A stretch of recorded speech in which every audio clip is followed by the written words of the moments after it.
Madame, Messieurs, bonjour, bienvenue dans votre journal réalisé par les jeunes de la mission locale de Saint-Quentin. Tout de suite, les titres. Les commerces ferment dans le centre-ville, problème de loyer, de fréquentation, ils sont de plus en plus nombreux à mettre la clé sous la porte. Le budget de Noël va augmenter cette année avec l'inflation et c'est votre repas de fête qui est en jeu. Les mangas, un phénomène qui ne se dément pas en France, même si les ventes sont en baisse, ces livres venus du Japon connaissent une grande popularité. Mais avant de développer ces titres, direction la sortie de la ville. On vient d'apprendre un grave accident de voiture a eu lieu. On rejoint sur place notre journaliste Anaëlle Guillot. Anaëlle, quelle est la situation ?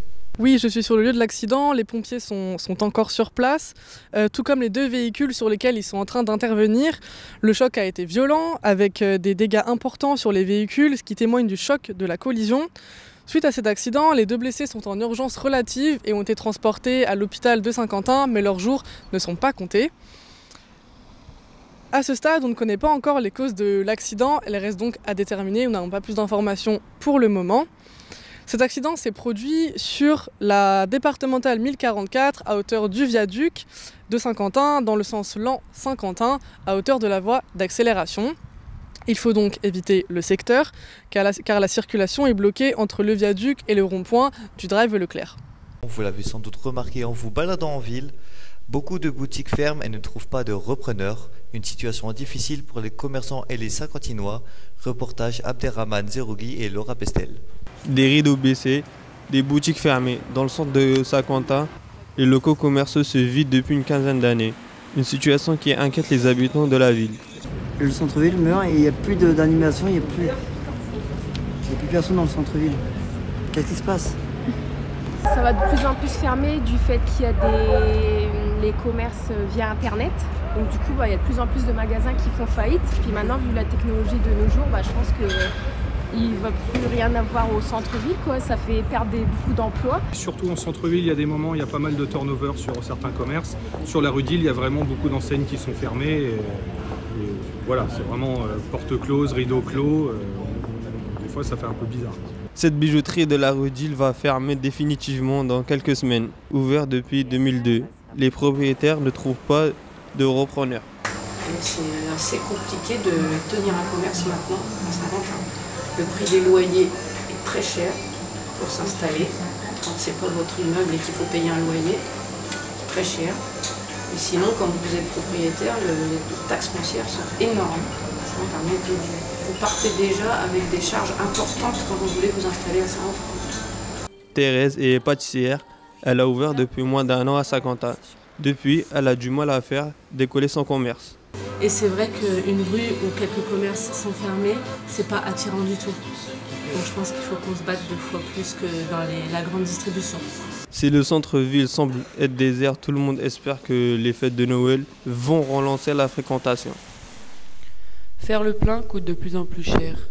Depuis quelques mois, même si les prix sont légèrement en baisse. C'est de plus en plus dur pour les automobilistes. Anaëlle Guillot et Phoebe Sanguier sont allés à votre rencontre. 1,84 € le litre de samplon 95, un prix en légère hausse. Alors que le gasoil, lui, baisse régulièrement depuis 4 semaines. Aujourd'hui, il est à 1,83 € le litre. Nous ne sommes plus au niveau des 2 € le litre, mais au moment de faire le plein, les yeux des Saint-Quentinois sont rivés sur le compteur. Ça revient cher maintenant, surtout quand c'est pour travailler. Après, moi je fais un métier, je suis auxiliaire de vie, donc je me sers de ma voiture tout le temps. C'est compliqué. Bien évidemment, ça impacte sur le budget, mais les déplacements, on ne peut pas faire autrement que de les effectuer, donc on les effectue quand même, ça nous coûte un peu plus cher mensuellement. Pas le choix, mais certains automobilistes tentent de faire des économies et gèrent leur budget essence avec un peu d'angoisse et quelques précautions. Je peux pas faire le plein parce que c'est vraiment cher, donc du coup je fais 20 € juste pour me déplacer, aller chercher mes enfants. On essaye de faire du covoiturage, on roule tout doucement. Mathieu, lui, a fait un choix beaucoup plus radical. Terminer la voiture, désormais, pour se rendre au travail, il utilise sa trottinette électrique. Utiliser son véhicule aujourd'hui, ça engendre des coûts des gros coûts financiers, que ce soit l'essence, comme tout le monde, les prix des assurances qui explosent, ça fait que augmenter. Après, certains vont dire c'est une trottinette électrique, ça se recharge, il faut de l'électricité. L'électricité augmente aussi, mais bon, la consommation électrique d'une recharge pour une trottinette, un vélo, c'est sensiblement la même chose. C'est dérisoire par rapport aux kilomètres que j'ai à faire par jour. Pour aider les automobilistes, le gouvernement va verser des chèques essence de 100 € à 5,6 millions de Français en 2024. Le village de Noël est en pleine installation sur la place de l'Hôtel de Ville. Près d'une trentaine de chalets, d'animations, des illuminations, des manèges. De quoi réveiller l'esprit de Noël avec cette année quelques nouveautés. L'une des responsables de la mairie nous en parle, écoutez. Les nouveautés, donc on revient sur une patinoire glace.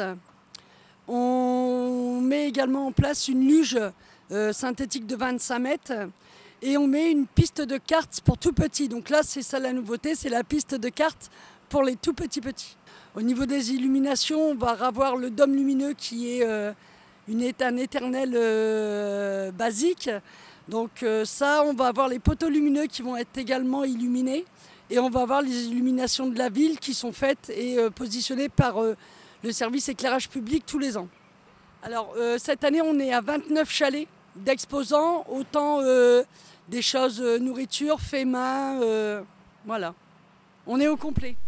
Et au marché, vous achèterez peut-être des chocolats, des biscuits pour les fêtes. Et vous les payerez sans doute un peu plus cher. L'inflation touche des produits alimentaires, de quoi menacer les repas de Noël. Reportage Hugo Fromm et Madison Ambelloué. À un mois des fêtes, il est déjà temps de penser au menu de Noël. Mais avec l'inflation, les Saint-Quentinois craignent de devoir faire quelques sacrifices au moment de passer à table. Parce que du coup, on n'a pas un budget forcément haut, donc forcément que oui, ça nous impacte.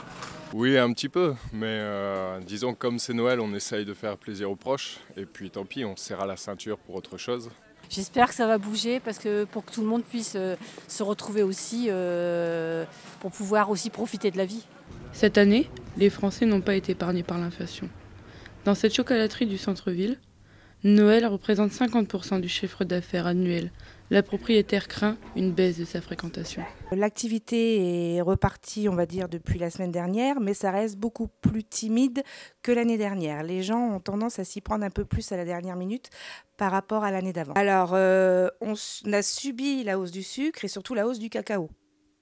Voilà, donc c'est pour ça que cette année, Léonidas a décidé d'augmenter le prix au kilo au mois d'août. Et là, on croise les doigts pour pas qu'il y ait encore une augmentation. Chez ce traiteur, les produits phares sont les huîtres, le saumon ou encore le foie gras. Même si les prix ont augmenté, il reste confiant pour les fêtes. Je ne suis pas très impacté au niveau du prix parce que même si on a une augmentation, mes clients ne sont pas très impactés au niveau du prix. Si ça coûte un petit peu plus cher, ça se passe bien quand même. Donc je ne suis pas très impacté en fait. Parce que je suis en produit un peu haut de gamme. Les prix à la consommation ont augmenté de 4% en un an. D'après une enquête de Harris Interactive, les Français prévoient un budget de 369 € pour Noël, soit 35 € de moins que l'année dernière. Tout autre chose maintenant, le quartier de la Basilique est en travaux depuis des mois. L'objectif est de rénover totalement la place, mais pour beaucoup de Saint-Quentinois, le chantier pose problème. Ophélie Thierry a enquêté, regardez. Du bruit, de la poussière. Depuis mars 2022, les travaux autour de la basilique perturbent le quotidien des habitants et commerçants du quartier. Vivement que ça se termine, quoi, parce que ça fait un peu plusieurs années que c'est en travaux, quoi.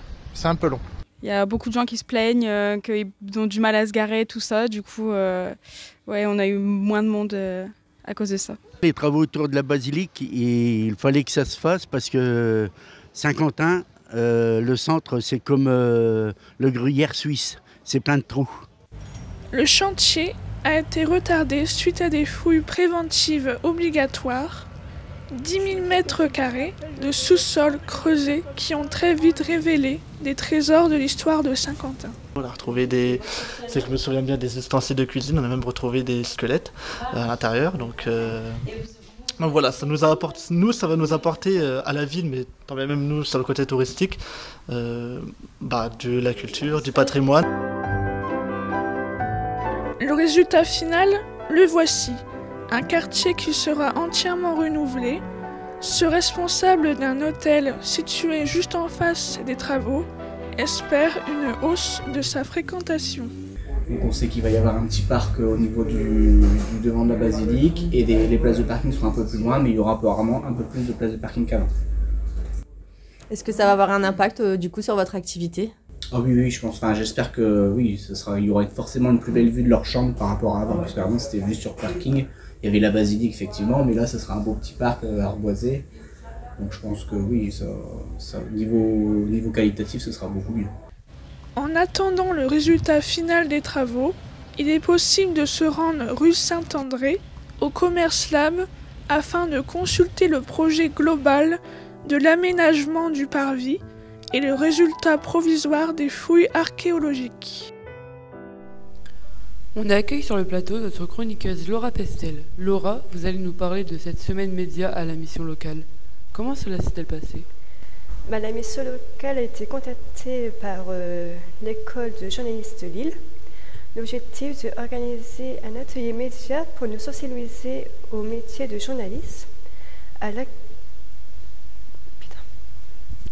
l'actualité et aux médias.